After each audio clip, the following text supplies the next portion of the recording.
In this video, I'm going to show you the 10 steps that it took me to get from this boring beat to this more advanced organic house beat. Now for this whole process, I'll be only using samples from my sample pack Organic House and Downtempo Volume 1. Also these samples that are already in the session, they're all in this pack. So let's dive right into it with the first step, and that is all about shakers. Now in Organic House, there's often multiple shakers playing at the same time. And I feel that the shakers are really just the backbone of Organic House. So I already have a shaker in here, but it sounds very dry and boring, and it's only a one-shot sample that I used. Now the best way to produce shakers is actually if you record them by yourself, and for that you don't need any fancy gear or equipment. You can also create your own shakers using, for example, a glass jar and fill it with sand, or use a salt or pepper jar. But for the purpose of this video, I'll be using shaker loops. Let's go over to loops, shaker loops, and here you have multiple different BPMs. So let's choose one for 120 BPM. So this shaker right here, for example, is actually recorded with this one right here. So it's just a really nice sounding and crisp shaker. So let's create a new audio track and just drag it into our session. Now, if you're working with a shaker loop that has a different BPM than your track, you have to warp it. Now in Ableton, there are different warp modes. And for this particular purpose, I would actually suggest you to use repitch. If you're using beats mode or complex mode, this can drastically decrease the quality of the shaker sample. Now, if you choose the repitch mode, the shaker will change the pitch a little bit if you speed it up or if you slow it down a little bit, but the quality of the shaker itself will remain the same. Alright, so the next step is all about textures and backgrounds. The problem with most loop-based electronic music that is based on one-shots like this, it sounds very clean. If you would listen to a drummer play in a room, you would hear also other sounds, for example like a fan. You would maybe hear the drummer sit on his chair and move around. And all of these sounds, they kind of make us perceive the sounds as more natural. Now in the sample pack, there's also a texture loop section. So let's actually try out this one right here.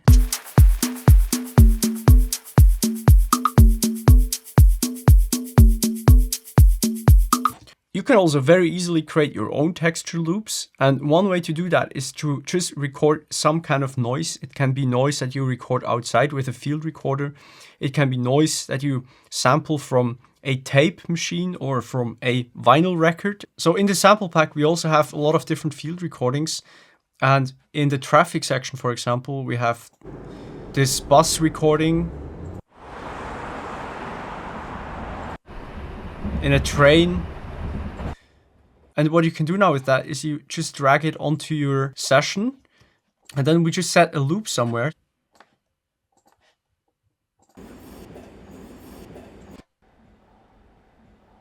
And what you could do now is to add some more volume automation. I'm gonna add now the compressor by Ableton, and I'm just gonna do some sidechain compression with the kick drum. Right, and so there you already have your own kind of like created texture loop. Now the third step is to actually start working with grooves. Now for that we will need the groove pool, and you can open that by clicking Alt-Command-6, or down here under View you can choose Groove Pool.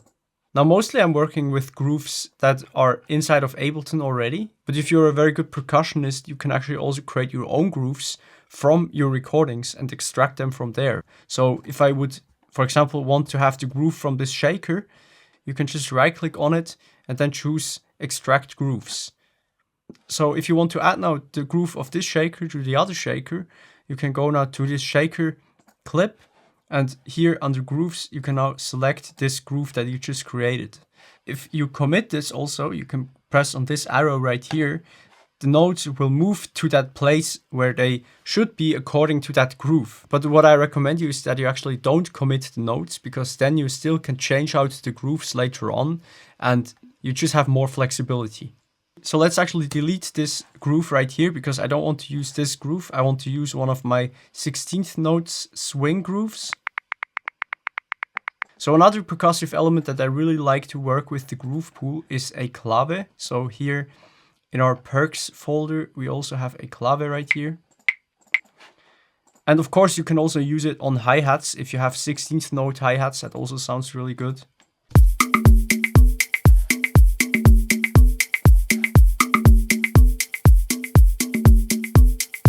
Alright, so the next step is actually almost one of my favorite steps, and it is to add some random percussive elements to it. It could be some kind of weird sounds like keys, for example, like this, or some pencils that you drop, or like a tape.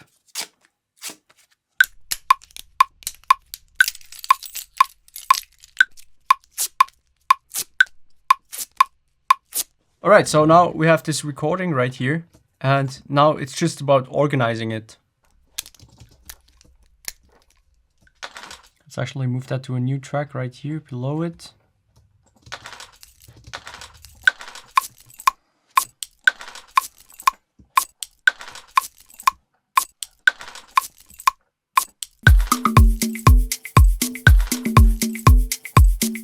That sounds pretty nice already.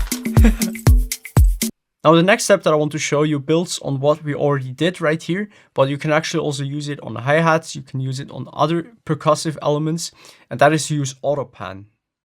So let's use the AUTOPAN here on the key. So now it moves from the left to the right, and this also creates a little bit more stereo width. Without adding any reverb or stereo imaging plugins, you can actually also create stereo width just by panning things to the left and to the right and automating it a bit. Alright, so now let's actually put these two recordings here into a group, and I want to add some further processing to that. So let's actually add some saturation to this. Now I really like this plugin, the Saturator, but what I don't like about it is that if you turn up the drive, it will automatically also make it louder, so it will also increase the gain of it. And you can actually do one thing to prevent that from happening. So let's put that into a group and then open up the macro section right here. And now you can map the drive to macro 1 and also do the same with the output. So we're going to map it to the same macro knob. And now we're going to open up the macro map. And on the macro map, you can now see which parameters got mapped to which macro, right? So you can see the drive and you can see the output up here. So what I want now from the drive is that it starts at 0 and that it goes up to 36.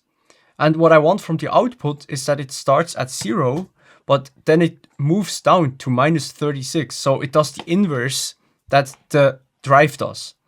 So when we dial now the macro to 0, we have it in the original position, and when we now increase this macro knob right here, with every amount that we add drive to it, the output gets decreased by the same amount. So like that, we can now add saturation to our signal without actually boosting the volume.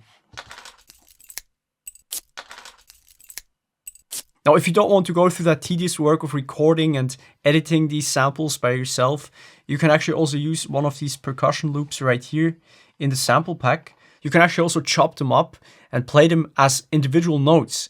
And this brings me to step number 6. So let's actually use this perk loop right here and drag it onto a new channel. So let's warp it and let's make sure that it is set to beats mode. And what you can do now is you can right click on it and then slice to new MIDI track. As you can see now, it created a drum rack with all these different notes basically mapped to the drum rack. So let's actually delete all these notes right now. The drum rack is still full with all these samples, and we can now just randomly draw in some notes. Let's see how that sounds like.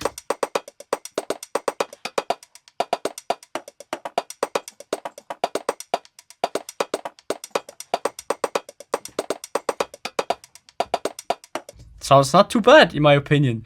Now, step number 7 might be the most important step for producing organic house, and that is to layer everything.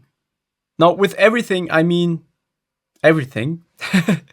but you have to do it very deliberately. And for this groove right here, I actually want to show you this with a clap as an example. Now I'm gonna actually create now 2 different clap tracks, and these are both audio channels. And the reason why I chose now audio channels is because if you layer MIDI tracks, you cannot actually see the waveform. So it's much simpler if you actually do it with audio tracks. Now let's go to our sample pack here and let's go to the claps folder.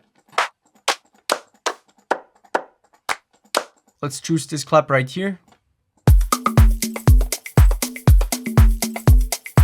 So now let's layer that with actually another clap. But maybe we're going to use the second clap only every second clap. So we have like an alternation between 2 different clap sounds.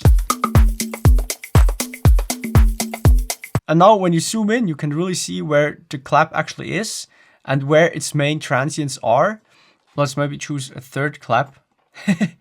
Let's also reverse one of these on every 4th note.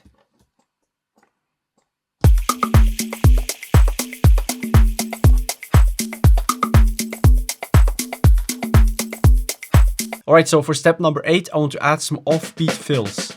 So let's actually just use a snare sound for that.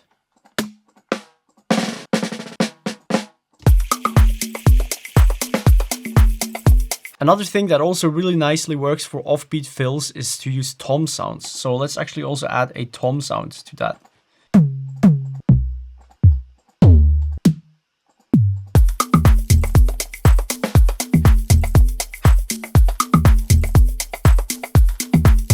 Now step number 9 is also really important. You have to start using velocity changes in your MIDI clips. So I want to create now a 16th note hat like this. But it would sound really bad if all the notes are the same volume. So let's actually create some kind of like velocity pattern.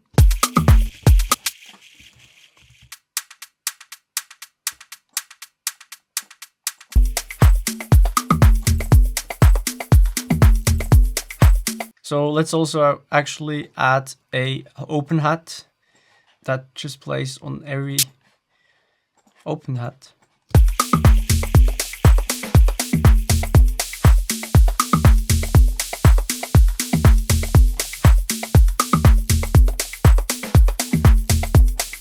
Alright, so step number 10 really nicely just brings everything together, and that is actually to create patterns that make sense.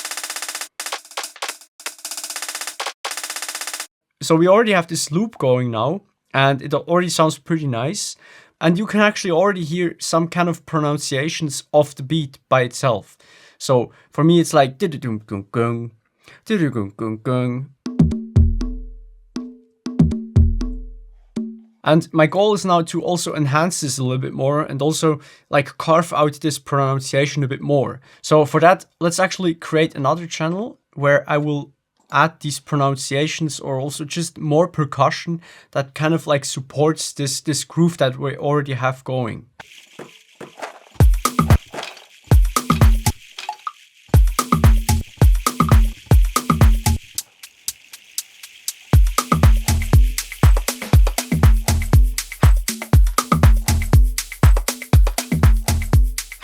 Alright, so if you liked what you heard, all of these samples are in my sample pack Organic House Downtempo Volume 1, and you can actually get 20% off if you use the code in the description, so make sure to use that. And yeah, I hope you liked this video. If you liked it, please subscribe to my channel for more videos like this one in the future, and I see you on the next one. Thanks for watching.